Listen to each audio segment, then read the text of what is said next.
Hi friends, എല്ലാവർക്കും നമസ്കാരം. Welcome to my channel. അപ്പോൾ ഇന്ന് നമ്മൾ ചെയ്യാൻ പോകുന്നത് നല്ല സൂപ്പറായിട്ടുള്ള ഒരു ചക്കയടയാണ്. അത് നമ്മൾ സാധാരണ ചെയ്യുന്നതിൽ നിന്നും കുറച്ചുകൂടെ സോഫ്റ്റായി വരാനായിട്ട് കുറച്ച് ടിപ്സ് കൂടെ ഉണ്ട്. അപ്പോൾ എങ്ങനെയാണ് ഈ നല്ല ഒരു ടേസ്റ്റി ആയിട്ടുള്ള ചക്കയട ഉണ്ടാക്കുന്നത് നോക്കാം. ചാനൽ എല്ലാവരും സബ്സ്ക്രൈബ് ചെയ്യണം, സപ്പോർട്ട് ചെയ്യണം.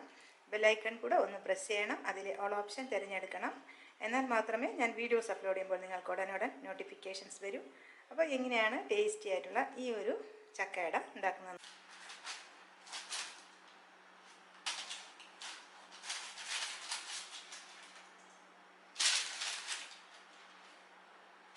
അപ്പോൾ ഞാൻ ഒരു കപ്പ് നമ്മുടെ 240 ml അളവ് കപ്പിൽ ഒരു കപ്പ് ഡൊപ്പി അരി, നമ്മൾ ചോറ് വയ്ക്കാനൊക്കെ ഉപയോഗിക്കുന്ന അരി.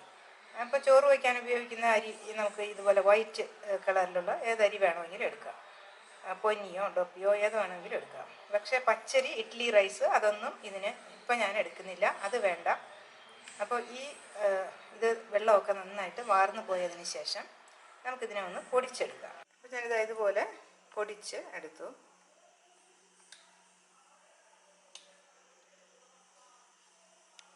ഇനി ശർക്കര ഒന്ന് ഉരുക്കിയെടുക്കണം. അപ്പോൾ ഈ ഒരു ബൗൾ ശർക്കര ഇതൊരു 150 ഗ്രാം വരും, ഏകദേശം 150 ഗ്രാം. അപ്പോൾ നമ്മളിനി ഇതിനെ ഞാനൊരു അരക്കപ്പ് വെള്ളം ഒഴിച്ച് വെച്ചിട്ടുണ്ട്. ഒന്ന് പൊടിച്ചിട്ട് ഈ ശർക്കര ഇട്ട് ഉരുക്കിയെടുക്കുകയാണെങ്കിൽ പെട്ടെന്ന് ഉരുകി കിട്ടും. പിന്നെ നമുക്കത് അരിച്ചെടുക്കണം. ഞാനിപ്പോൾ വരിക്കച്ചക്ക, നല്ല പഴുത്ത വരിക്കച്ചക്കയാണ് എടുത്തിരിക്കുന്നത്. ഇതിന് നല്ല മധുരമുണ്ട്. ഇനി ഇത് ഒരു കപ്പ് ഞാൻ എടുത്തിട്ടുണ്ട്, ഒരു കപ്പ് കൂടെ, അങ്ങനെ 2 കപ്പ് ചക്കയാണ് ഇവിടെ അരച്ചെടുക്കാൻ പോകുന്നത്. ശർക്കര തിളച്ചിട്ടുണ്ട്. ഇതിൻ്റെ കട്ടകളൊക്കെ ഒന്ന് അരിഞ്ഞ് വന്നാൽ മതി. ഇത് സിറപ്പ് പോലെ ഒന്നും ആകണ്ട. അപ്പോൾ ഈ ചക്ക നമ്മൾ അരച്ചെടുക്കണം.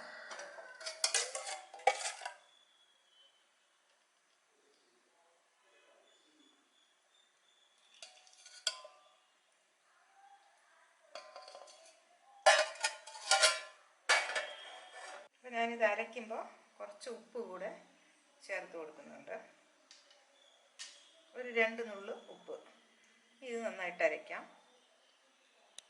അപ്പം ഞാനിത് ഇതുപോലെ അരച്ച് എടുത്തിട്ടുണ്ട്.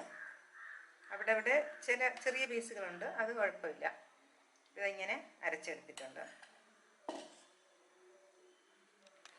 നമ്മൾ ചക്ക അരച്ചെടുത്തത് ഒരു പാത്രത്തിലോട്ട് മാറ്റി നമ്മൾ ഈ അരി പൊടിച്ചെടുത്തത് ഇതിൽ ചേർത്ത് കൊടുക്കാം. ഇതിപ്പോൾ ചോറ് വയ്ക്കുന്ന അരിയാണ് നമ്മൾ അത് പൊടിച്ചെടുത്തത്. അത് നന്നായി കുറച്ചായിട്ട് ചേർത്ത് മിക്സ് ചെയ്തെടുക്കാം.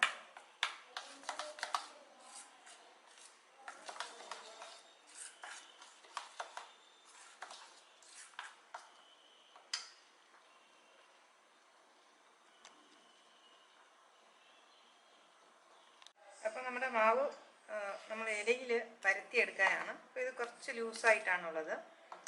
അപ്പോൾ നമ്മൾ ഈ പൊടിച്ച അരി, പുഴുങ്ങലരി പൊടിച്ചതുണ്ടെങ്കിൽ അത് തന്നെ ചേർക്കാം.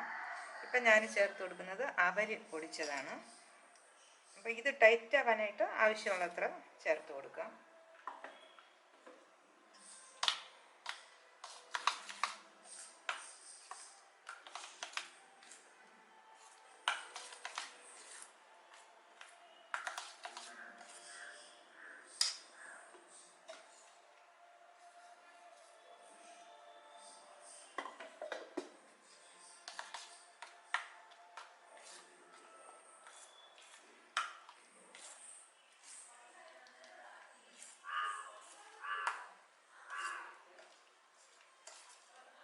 ഇനി നമുക്കിതിൽ കുറച്ച് ഏലക്കായ, ചുക്ക്, ഇതൊക്കെ വേണമെങ്കിൽ ജീരകം, ഇതൊക്കെ നിങ്ങൾക്ക് ഏതൊക്കെ ഫ്ലേവറാണോ ഇഷ്ടം അതൊക്കെ ചേർത്ത് കൊടുക്കാം. ഏലക്കായ, ചുക്ക്, ജീരകം ഇതിൽ. അപ്പോൾ ഞാനിതിൽ കുറച്ച് ഏലക്കായ, അതുപോലെ 2 കഷ്ണം ചുക്ക്, ഇത് ഒന്ന് ഉടച്ച് പൊടിച്ചിട്ട് കൊടുക്കണം, ഒന്ന് ചതച്ച് ഇട്ട് കൊടുക്കണം, അല്ലെങ്കിൽ നമ്മുടെ മിക്സിയുടെ ബ്ലേഡ് പൊട്ടിപ്പോവും. അപ്പോൾ നമുക്കിത് അരിച്ച് ഇട്ട് കൊടുക്കാം. ചുക്കിൻ്റെയൊക്കെ കൊത്ത് ഉണ്ട്, അത് വേണ്ട. അരിച്ചിട്ടില്ലെങ്കിൽ നമ്മൾ ഈ അപ്പം കഴിക്കുമ്പോൾ ഈ കൊത്തുകളുണ്ടായിരുന്നാൽ അത് നന്നാവില്ല. അപ്പം മാവ് നല്ല കട്ടിയായി, ഇത് മതി. അപ്പോൾ ഞാൻ മാവ് നമ്മൾ കുഴച്ചെടുത്തതിൽ ഒരല്പം നെയ്യ്, ഒരു ടീസ്പൂൺ നെയ്യ് കൂടെ ഒന്ന് ചേർത്ത് മാവിലൊന്ന് ചേർത്ത് കുഴച്ചെടുക്കാം. അത് കമ്പൽസറി ഒന്നുമല്ല, വേണമെങ്കിൽ ചേർത്താൽ മതി.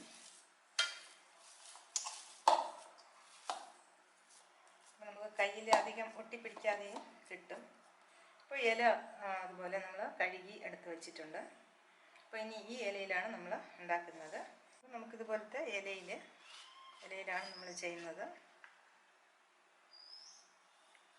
ഒരു ചെറിയൊരു ബോള് മാവ് എടുത്തിട്ട്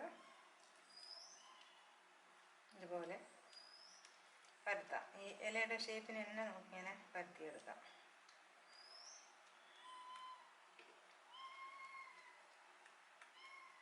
എന്നിട്ട് നമുക്ക് ഫില്ലിങ് വെച്ച് കൊടുക്കാം. അപ്പോൾ ഈ ഫില്ലിങ്ങിൽ വേറെ എന്തെങ്കിലും കൂടെ, ഇപ്പോൾ അവലൊക്കെ വേണമെങ്കിലും കൂടെ ചേർക്കാം. അപ്പോൾ ഞാനിപ്പോൾ തേങ്ങയും ശർക്കരയും ഒരു 2-3 ഏലക്ക കൂടെ ചേർത്തു. മടക്കുമ്പോൾ ഇതിങ്ങനെ അധികം ഈ സൈഡ് മാത്രം ഇങ്ങനെ ഒട്ടിച്ചു കൊടുക്കണം. അതുപോലെ സെൻറ്ററിൽ തൊടണ്ട, സൈഡ് മാത്രം ചെയ്താൽ മതി. നമ്മൾ സ്റ്റീമറിൽ ഞാൻ വെള്ളം വെച്ചിട്ടുണ്ട്. ഇനി ഇതിൽ ഈ അട അടുക്കി കൊടുക്കാം. കുത്തി നിറയ്ക്കാതെ കുറച്ച് ഗ്യാപ്പ് വിട്ട് ഞാനെല്ലാം അടുക്കി കൊടുത്തു. ഇനി നമുക്ക് അടപ്പ് അടയ്ക്കാം. ഇപ്പോൾ ഫ്ലെയിം ഓൺ. അപ്പോൾ ഞാനിപ്പോൾ ഫ്ലെയിം ഓഫ് ചെയ്തിട്ടുണ്ട്. ഒരു 20 മിനിറ്റ് കഴിഞ്ഞു. നല്ല ആവി. അപ്പോൾ നോക്കി ചെക്ക് ചെയ്തിട്ട് കുറവാണെങ്കിൽ വീണ്ടും വെച്ചാൽ മതി.